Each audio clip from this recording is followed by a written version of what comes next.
L'histoire se déroule, et nous voyons une fille qui court dans la forêt. Elle dispose des casseroles et des poêles qui teintent dans les arbres lorsqu'elle entend quelqu'un approcher. Elle sort quelques sacs cachés d'une zone secrète que seule elle connaît. Elle fixe avec un regard émerveillé lorsqu'ils sont aspirés dans l'un des sacs. Elle attache tous les sacs à elle-même et y range divers objets. En sortant avec toutes ces marchandises, elle se dit à elle-même qu'elle a renoncé au bonheur il y a bien longtemps. Étant une enfant non désirée rejetée par ses parents, elle tente de tester la lame qu'elle tient, mais finit par tomber et rouler en arrière. Si seulement elle avait des compétences importantes comme courir ou se cacher. Mais bien sûr, rien de tout cela ne lui serait arrivé en premier lieu. Elle se demande si elle a fait quelque chose dans sa vie passée pour être si mal maudite dans celle-ci. Elle glisse en bas de la colline, heureuse de trouver un dépotoir. Elle tire sur une poignée de sacs poubelles et évite de peu d'être transpercée par plusieurs lances jetées. À l'intérieur d'un sac, elle est ravie de trouver une nouvelle veste, et une carte qui pourrait faciliter son voyage.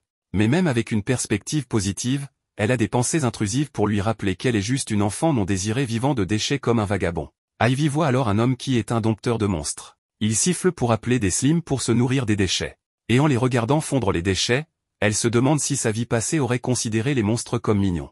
Ivy s'enfuit pour se cacher alors que l'homme s'approche de l'arrière de la benne. Elle fixe complètement effrayée, tandis que l'homme mentionne qu'il y a une prime sur la tête de cette petite fille, où le chef de son village la veut de retour morte ou vive. Elle fuit plus loin, ayant des nuits agitées. Et en traversant un marais, une forte bourrasque souffle et elle découvre des dizaines de slimes sautant autour d'elle. Elle s'enfuit avec elle à sa poursuite. Elle arrive à la forêt et trébuche en arrière avec plus de slimes apparaissant devant elle. Tombant d'une falaise, sa chute est amortie par les branches d'un grand arbre. Elle se soigne avec des potions, espérant que la chasse contre elle est terminée. Elle arrive ensuite à une belle source d'eau, où elle plonge pour se baigner. Ensuite, elle se coupe les cheveux et met des vêtements pour se déguiser en garçon. Fixant l'eau, prête à commencer sa nouvelle vie. Elle tombe sur un petit slime sur une feuille qu'elle trouve en fait mignonne. Puis, en consultant son compendium de monstres, il s'avère être extrêmement rare. Étant connu comme le slime la plus faible avec une existence désintégrante. Elle ne peut s'empêcher de se réjouir parce que le slime est aussi faible et inutile qu'elle. Enfin, quelqu'un à qui elle peut s'identifier. Une petite brise emporte le petit slime. Et en regardant le compendium à nouveau, Ivy apprend que ce slime peut disparaître avec une rafale encore plus forte ou même au moindre contact. Alors qu'elle la regarde coincée, simplement mise à l'envers, Ivy remet délicatement le slime à l'endroit en utilisant ses deux mains. Et elle apprend du livre qu'il est probable que ce slime mourra en une seule journée, rendant le slime très triste. Ensuite, le vent fait voler une lame d'herbe qui renverse le slime faible et inutile. Et Ivy court après, la rattrapant à peine avant qu'elle ne tombe dans l'eau. Ivy passe ensuite du temps avec le slime autant que possible avant sa désintégration inévitable. Elle lui parle, mentionnant ses pensées sur le fait que les dieux ne sont pas justes. Ils créent des gens heureux, mais aussi des gens misérables comme elle et ce slime. Les humains dans ce monde appelé Ordogus tous reçoivent des compétences lorsqu'ils atteignent l'âge de 5 ans. Son père a des compétences en menuiserie à 2 étoiles. Sa mère a des compétences en couture à 2 étoiles et en reprisage à 1 étoile. Cependant, personne ne sait quelles compétences ils recevront ni combien d'étoiles elles auront jusqu'à ce qu'elles apparaissent. Mais l'avenir de chacun est décidé par ses compétences et le nombre d'étoiles. À l'âge de 5 ans, Ivy a reçu la compétence de domptage. C'est la capacité à apprivoiser des monstres et à les gagner à sa cause. Mais malheureusement, elle est née sans étoiles. Une dompteuse qui ne peut apprivoiser aucun monstre. Inutile et rejetée par la société et sa famille. Ils ont arrêté de lui donner de la nourriture et un toit où dormir. Elle s'est lentement retrouvée sans endroit où appartenir. Cependant, elle a quelque chose que les autres n'ont pas. Des souvenirs de sa vie passée. Apparemment, elle est une humaine réincarnée ici d'un monde différent. Mais la plupart des souvenirs sont flous et ne sont pas très utiles non plus. Il lui chuchote souvent des choses qu'elle ne comprend pas vraiment, comme des proverbes. La seule personne qui était toujours gentille avec Ivy était la diseuse de bonne aventure. Elle lui avait donné des livres qui lui ont appris beaucoup de choses différentes, et même ce sac magique qui peut stocker de nombreux objets. Mais malheureusement, la diseuse de bonne aventure est récemment décédée, il n'y a donc plus personne dans ce monde pour Ivy. Et tout le monde du village essaie de la trouver et de la tuer. Même si elle n'a rien fait de mal. Être sans étoile est-il si grave? Est-ce quelque chose qui devrait vraiment être haï? Elle fixe ensuite le slime, remarquant comment elle est destinée à disparaître en une seule journée. Le monde n'est tout simplement pas juste. Le lendemain matin, elle se réveille, cherchant précipitamment le petit slime, attristée par la seule chose à laquelle elle pouvait s'identifier. Même si elle pensait être habituée à la solitude, elle ne peut s'empêcher de pleurer. Elle commence à fouiller dans ses sacs, se souvenant comment la diseuse de bonne aventure lui a dit de se diriger vers la capitale royale. Ensuite, en consultant sa carte, elle est soulagée de constater que le slime est toujours en vie. Elle apprend de son compendium que pour apprivoiser un monstre, elle doit d'abord lui donner une partie de son énergie magique. Si le monstre l'accepte, il commencera à briller. Et le monstre doit alors recevoir un nom pendant cette phase. Elle se demande si elle peut vraiment le faire en étant sans étoile. Elle imprègne ensuite le slime de magie et lui donne le nom de Sora, signifiant ciel pour représenter le ciel bleu au-dessus d'elle. Avec la réussite du nom, elle est excitée de voyager avec son mignon petit ami. Adoptant son propre nom d'Ivy, la plante qui prospère même lorsqu'elle est piétinée. Ivy course une souris et l'attrape, puis nous apprenons que c'est la 10e proie. Elle est ravie d'avoir des souris des champs pour son repas ce soir. Elle enveloppe les souris dans des feuilles et les range dans son sac pour plus tard. Elle indique sur sa carte où elle se trouve actuellement, la région de sa ville natale, le village de l'Atomie, et note que la capitale royale est bien plus à gauche, au-delà de la carte. Donc, elle veut s'arrêter dans la ville d'Otoloa, avant que la carte ne se termine. Elle doit attraper Sora à nouveau avant que la brise ne l'emporte. Elle est ensuite effrayée par des bruits de course et décide de grimper à un arbre pour se cacher. Elle est horrifiée de voir un grand troupeau de fourmis géantes, mais elle ne la remarque pas du tout. Après leur départ, elle soulève Sora, se demandant s'il ne semble pas un peu plus gros. Et après avoir remarqué qu'elle a une coupure sur la joue, elle se soigne avec quelques potions. Mais elle ne peut s'empêcher de penser qu'elle devrait avoir plus de potions et se demande où sont passés les autres. En errant, elle voit une affiche de recherche avec son visage dessus. Elle note que la récompense est de 500 dalles, ce qui est une grosse récompense là d'où elle vient. Elle se demande pourquoi elle pourrait valoir autant, puis son moi passé chuchote que c'est parce qu'elle est une fugitive recherchée. Ce qui ne rend pas Ivy plus heureuse, car cela la fait passer pour une méchante. Elle va retirer une deuxième affiche de recherche, mais est stupéfaite de voir leur laide représentation d'elle. Et cela la met assez en colère, alors elle la déchire. Cependant, en voyant la version embellie d'elle-même, elle remarque, oui, celle-ci, c'est probablement moi. Mais d'une certaine manière, il semble que Sora puisse être en désaccord. Ils arrivent enfin dans la prochaine ville, Ivy se sentant un peu envieuse devant tous les habitants et leur magie quotidienne. Elle voit une boucherie et pense à vendre ses souris des champs pour de l'argent. Elle devient nerveuse et décide de s'éloigner, mais le boucher s'approche car il sent les souris grâce à sa propre compétence d'odeur de niveau 2.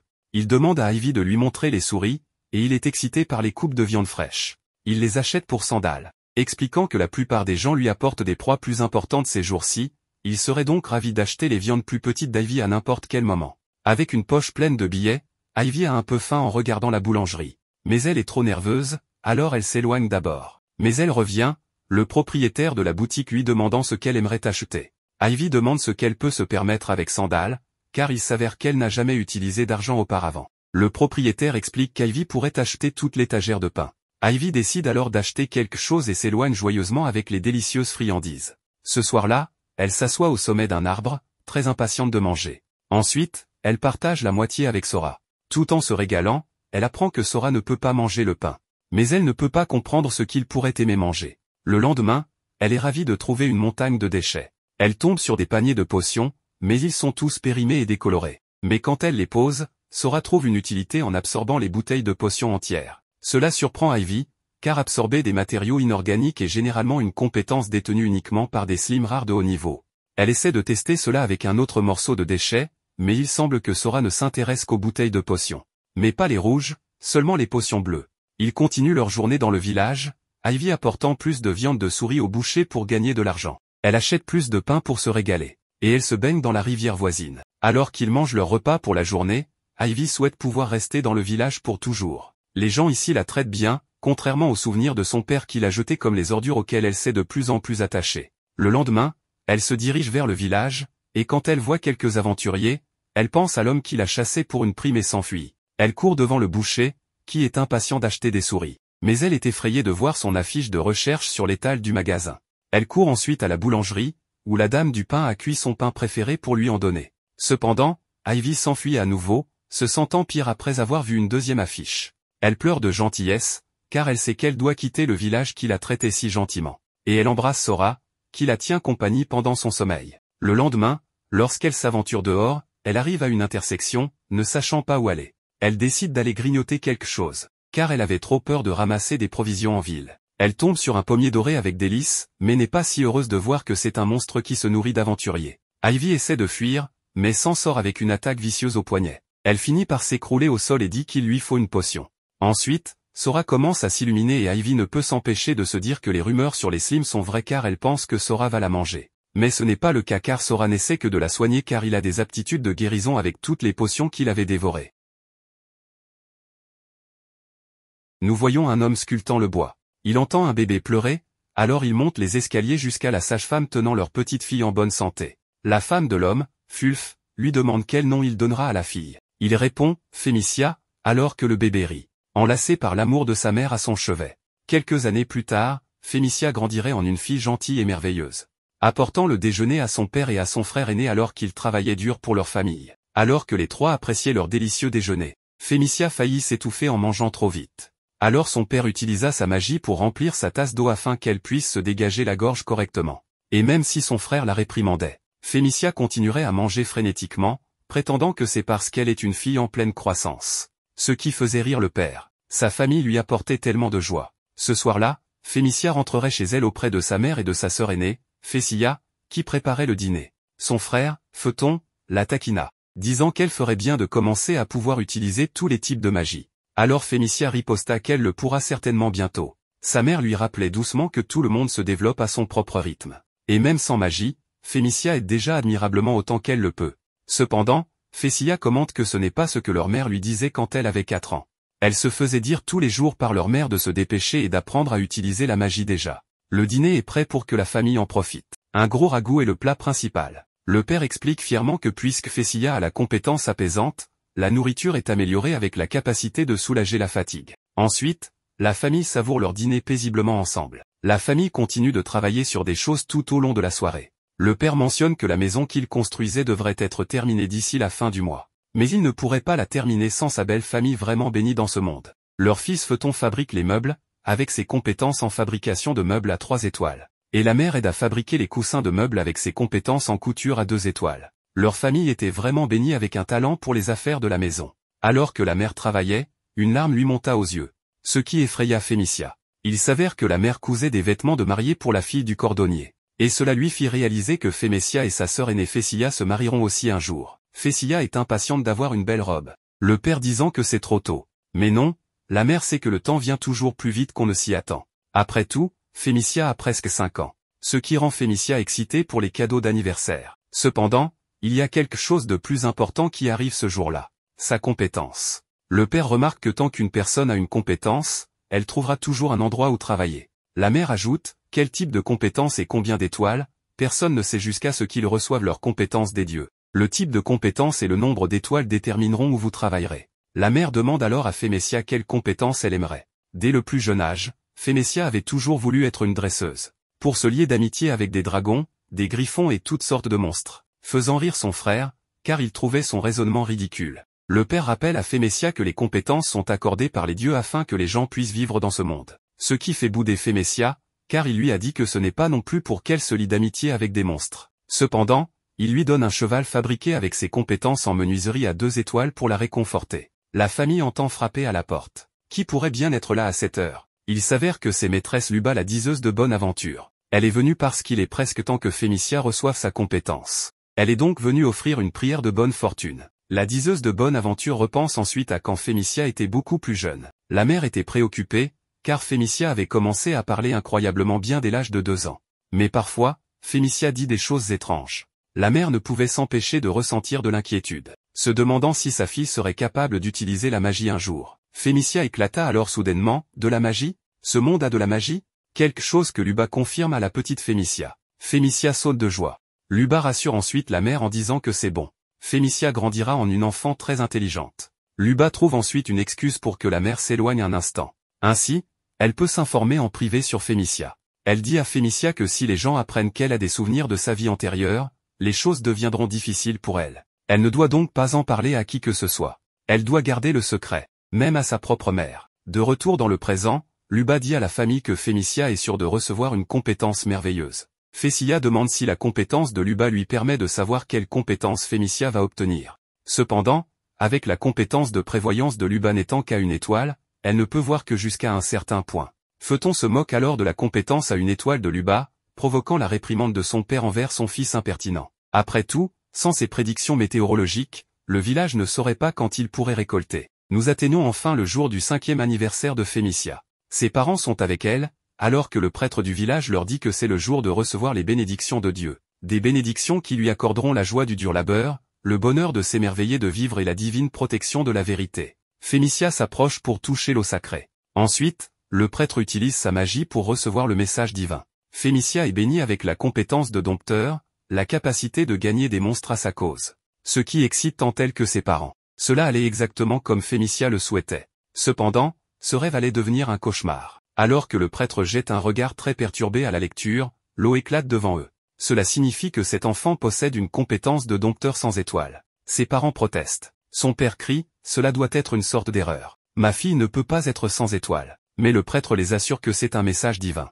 Les erreurs ne sont tout simplement pas possibles. Et toute discussion ultérieure comme celle-ci est un blasphème. Alors que le prêtre s'éloigne, murmurant que cette fille a été abandonnée par les dieux, Fémicia entend un murmure de sa vie passée, disant que c'est comme un jeu vidéo incroyablement difficile. De retour chez elle, la famille est complètement déprimée et désemparée. Le père frappe la table, ayant bu sans arrêt. La mère lui dit qu'il a trop bu, mais il l'ignore, se demandant comment tout cela a pu arriver. Lui et sa femme ont des étoiles. Leur fils et leur fille aînée ont des étoiles. Alors pourquoi Fémicia seule n'en a-t-elle aucune? Fémicia essaie de lui demander quelque chose, mais il lui crie de ne pas parler car les 100 étoiles ont été abandonnées par les dieux. Il remet vraiment en question comment une 100 étoiles pourrait naître dans sa famille.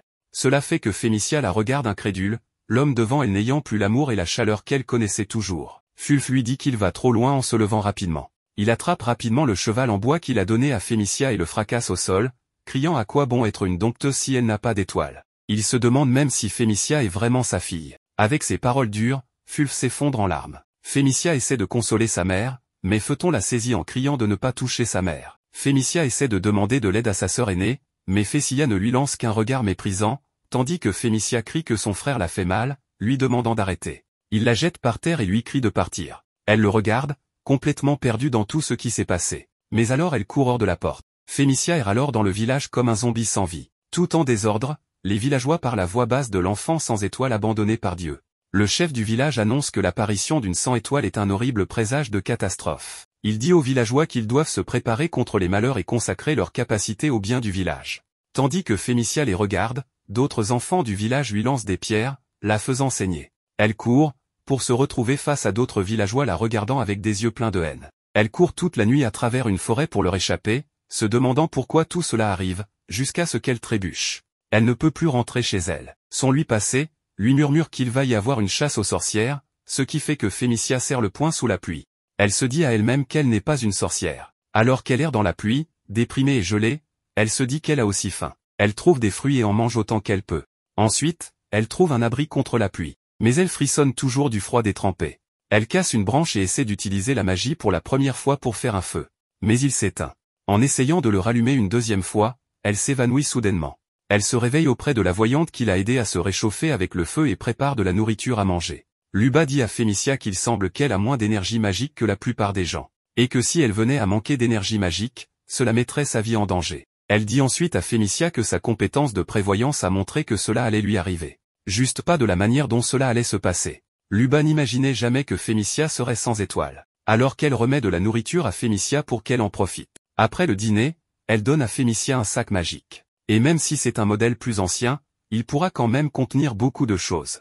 Et aussi des livres avec des connaissances sur diverses choses utiles. Luba dit ensuite que Fémicia est destinée à entreprendre un voyage pour voir le monde et élargir sa perspective. Qu'elle doit se rendre dans une ville voisine de la capitale royale. Et trouver des gens en qui elle peut avoir confiance.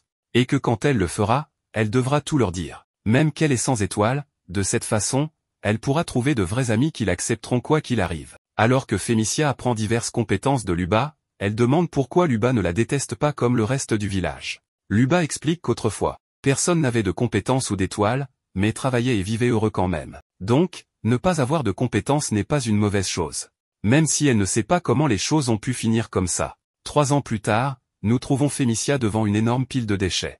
Elle se demande si les planches sont des restes de la fabrication de meubles de son frère aîné Photon. Elle en met de côté pour les utiliser comme bois de chauffage plus tard. Elle regarde ensuite quelques potions, utilisées, mais encore assez pour être stockées pour plus tard. Elle a fait une grosse récolte aujourd'hui. Elle attrape une souris et se régale d'une brochette après. Elle pense que cela faisait longtemps qu'elle n'avait pas vu la voyante et se demande ce qu'elle fait. Elle ressent ensuite la présence de gens qui arrivent, et éteint son feu, et se cache pour voir 2 hommes du village. Elle a un mauvais pressentiment et veut savoir pourquoi les gens la pourchassent. Alors elle décide de les espionner en ville. Elle entend 2 femmes parler de la tristesse que Luba soit morte de maladie récemment. Ce qui la surprend. Elle voit son père rendre compte au chef du village qu'il n'a toujours pas pu la trouver. Et le chef du village remarque que Fémicia doit avoir eu vent de ce qu'ils essayaient de faire. Le chef dit au père de Fémicia que les 100 étoiles n'apportent que malheur. Et son père est d'accord, disant que les 100 étoiles ne devraient pas être autorisées à exister dans ce monde. ce qui la brise émotionnellement en entendant les paroles de cet homme qu'il aimait autrefois, la plongeant dans le désespoir. Elle imagine même sa mère disant qu'il aurait été mieux qu'elle naisse jamais. Le chef du village parle de la triste perte de leur voyante de village, disant que la cause de sa mort n'est autre que la malédiction des 100 étoiles, et que parce que Luba a ignoré ses avertissements et s'est occupé de Fémicia, elle aussi a été abandonnée par les dieux. Ils ne peuvent pas se permettre de laisser Fémicia sans surveillance car leur village sera frappé un jour par la calamité, et il leur ordonne à tous de la capturer et de la tuer. Fémicia rétrécit de peur face à la prime sévère placée sur sa tête. Elle court alors que les villageois la poursuivent. Sa mère la retient. Alors que son père assène le coup final, elle se réveille sous les étoiles, se souvenant que Sora va la manger. Elle regarde ensuite le ciel et accepte paisiblement son destin, parce qu'elle est une enfant non désirée de toute façon. Ensuite, elle se retrouve réveillée par Sora qui la pousse. Il rebondit sur elle, et c'est là que Fémicia remarque que sa plaie est complètement guérie. Elle le remercie, car elle a appris qu'il ne cherchait pas à la manger. Il l'a soignée en réalité. Et c'est là qu'il a commencé à parler. Alors Fémicia se réjouit et rit de son petit Slim qui ne peut dire que « pu ». Elle peut être une enfant non désirée, mais rien de tout cela n'a d'importance, tant qu'elle l'a lui. Alors peut-être qu'elle décidera de vivre, juste un peu plus longtemps. Un autre jour commence et nous voyons Ivy se reposer paisiblement. Une goutte de rosée matinale tombe et touche Sora, le réveillant. Il répète sa phrase pu encore et encore comme un réveil, alors Ivy le prend pour l'arrêter. Bien sûr, elle n'aurait aucune idée de ce que cela signifie même dans ce monde, mais sa vie passée le sait. Elle caresse le petit Sora énergique en cette belle matinée. Et elle encourage, impatiente que tous deux continuent leur voyage. Bail et potion bleue. Ivy prie, exprimant sa gratitude pour le bon repas matinal. Les deux en profitent. Mais Ivy est surprise de voir à quel point son petit Slim semble avoir maintenant d'énergie. Elle le serre fort et remarque à quel point il est plus robuste qu'auparavant. Est-ce vraiment le même Slim désintégrant qu'elle connaissait? Peut-être qu'il a grandi après avoir consommé toutes ces potions bleues. Eh bien, rien de tout cela n'a vraiment d'importance, tant qu'il est en bonne santé. Ivy commence à penser au prochain village qu'ils vont entrer. Elle est à court de viande depuis qu'elle a quitté le dernier village, elle devra donc chasser plus de souris à vendre. Mais sa vie passée lui dit que si elle cuisine toutes les souris qu'elle attrape, elle économisera en fait plus d'argent. Ce qui serait une bonne idée, sauf que l'odeur de la nourriture attirerait éventuellement les monstres. Donc, même avec un coût plus élevé, acheter de la viande séchée au magasin est plus sûr. Soudain, Sora continue de crier sa phrase encore et encore. Il a fini toutes ses potions et il en veut encore plus. Ivy se demande ce qu'elle va faire. Ivy est excitée de trouver une grande pile de déchets. Elle commence à fouiller en espérant trouver de la nourriture pour Sora, mais se laisse distraire par les vêtements usagés. Elle se souvient qu'elle doit rester concentrée, alors elle regarde autour d'elle et trouve une grosse pile de potions usagées. En comparant les potions bleues, celle-ci semble neuve, et celle-ci semble trop vieille. Mais l'âge de la potion bleue n'a pas d'importance pour Sora. Il les mangera toutes. Il consomme ensuite une potion rouge, quelque chose qu'il ne voulait pas consommer auparavant. Alors elle essaie de tester une potion verte qui agit comme un antidouleur et une potion violette qui enlève les malédictions, mais Sora ne veut aucune de ces deux-là. Sa vie passée lui conseille ensuite d'essayer de mélanger les couleurs. Elle combine le rouge et le bleu pour faire la potion violette. Et Sora la mange aussi. Cependant, il ne veut rien avoir avec une potion violette normale. Ils partent ensuite en chemin avec Sora qui rebondit et roule partout. Et Ivy est tellement heureuse, parce qu'elle pensait qu'elle voyagerait toujours seule, vivrait toujours seule. Mais maintenant, elle aura toujours Sora. Elle est excitée de voir des bails et s'extasie sur le goût délicieux. Elle essaie d'en offrir à Sora, mais il n'est pas trop excité. Plus tard dans la soirée, les deux dînent, mais Sora mange des potions sans arrêt. Jusqu'au point où Ivy craint de ne plus avoir de potions pour elle-même. Alors son moi passé lui donne le conseil, si tu dors, tu ne peux pas manger. Ivy prend ce conseil à cœur, et au sommet d'une branche d'arbre, elle commence à raconter à Sora une histoire pour s'endormir. Sa préférée quand elle était petite. Il y a très longtemps, le monde était en guerre. Un jour, le roi rassembla des magiciens qui pouvaient voir l'avenir et leur demanda tous de faire des prédictions sur la fin de la guerre. L'avenir qu'ils ont vu était la fin du monde. Une vision vraiment terrifiante. Les magiciens discutèrent de leur vision, puis, pour protéger le monde, ils lancèrent un puissant sort. Personne ne sait quel était ce sort, et personne ne peut l'utiliser maintenant. La seule personne qui peut est un enfant venu d'un autre monde, car c'est une magie oubliée. Une magie vaste et effrayante, et silencieuse. Solitaire et intouchable. Une nouvelle goutte de rosée tombe à nouveau, réveillant Sora comme le petit réveil qu'il est. Alors Ivy le caresse pour le faire taire. Cependant, elle s'énerve, se réveillant pour découvrir que Sora avait déjà mangé toutes ses potions. Elle attrape quelques souris dans un piège à souris. Elle attrape accidentellement un gros serpent. Elle hésite à s'en occuper, mais elle sait que cela pourrait lui rapporter de l'argent si elle le vend. Alors elle prend un morceau de tissu de son sac magique et recouvre le serpent, le confinant avec un nœud. En marchant sur un chemin, elle sent quelque chose, pendant que Sora panique à ce sujet. Elle est curieuse de savoir ce que c'est et décide de vérifier. pour découvrir une caravane complètement détruite par des bandits. Elle décide de cacher Sora dans son sac, et quand elle regarde plus loin, elle est horrifiée de trouver des hommes ensanglantés et battus. Pas moyen que des bandits feraient ça. Cela devait être l'œuvre de monstres. Ivy décide de prendre ses jambes à son cou, jusqu'à ce qu'elle soit loin, haletante et complètement hors d'haleine. Elle repère la tome et se dirige vers la ville. Et même si elle est en sécurité maintenant, elle a l'impression qu'elle doit le dire à quelqu'un. Elle repère le panneau de la mairie, et même si elle est nerveuse, elle entre. Les gens du hall de la ville demandent à la petite fille Ivy ce qu'elle a là. Elle leur dit que c'est un serpent qu'elle a attrapé, mais ce n'est pas important. Ivy leur parle des personnes qu'elle a trouvées évanouies en chemin ici. La charrette qui était en feu et les personnes attaquées qui n'ont pas survécu. Un homme s'approche d'Ivy pour avoir un meilleur compte-rendu de ce qui s'est passé, espérant que les agresseurs étaient simplement des bandits. Mais après avoir entendu parler du fait que les chevaux ont également été tués au lieu d'être volés, il convient à contre-cœur que c'était très probablement une attaque de monstres. L'homme dit ensuite à tout le monde de localiser les monstres dès que possible. Et il remercie Ivy, expliquant qu'elle sera récompensée dès que les monstres seront trouvés. La femme explique que dans cette ville, les gens sont récompensés pour donner des informations sur les monstres à la mairie. C'est pour fournir des contre-mesures à la ville avant que des gens ne soient blessés. La femme donne à Ivy un document pour réclamer sa récompense une fois la tâche accomplie. Ivy va ensuite vendre le serpent qu'elle a attrapé. Et l'acheteur lui dit que c'est une femelle rare et propose de lui donner 3 Jidal. Ivy doit compter et apprend que la valeur équivaut à 300 dalles. Ou vendre 30 souris des champs. Elle sort, contente de son argent collecté. Et c'est maintenant le moment de trouver de la nourriture pour Sora. Elle se dirige bien sûr vers une autre décharge. Et elle devient tellement heureuse en trouvant plus de 21 sacs magiques. Elle est d'abord préoccupée, ne sachant pas comment les transporter tous.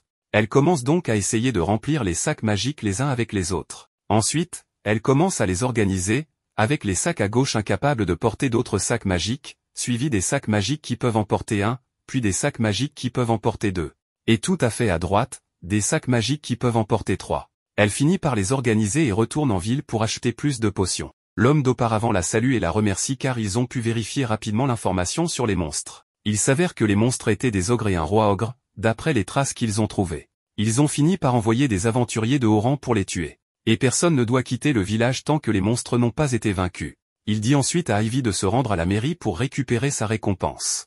Et après avoir remis son document, la dame de la mairie lui remet 5 Jidal. Le serpent valait 3 Jidal ou 30 souris des champs. À 5 Jidal, c'est l'équivalent de 50 souris. Mais ce n'est pas tout, car elle reçoit également de l'Adal. Un Ladal équivaut à 10 Jidal, donc au total, elle a récolté l'équivalent de 280 souris des champs en argent. Plus tard dans la soirée, elle se détend, mange des bails et nourrit Sora dans son sac. Elle devra rester en ville jusqu'à la fin de la chasse aux monstres. Mais elle est heureuse quand même, avec Sora toujours à ses côtés, alors elle décide de se reposer pour la nuit.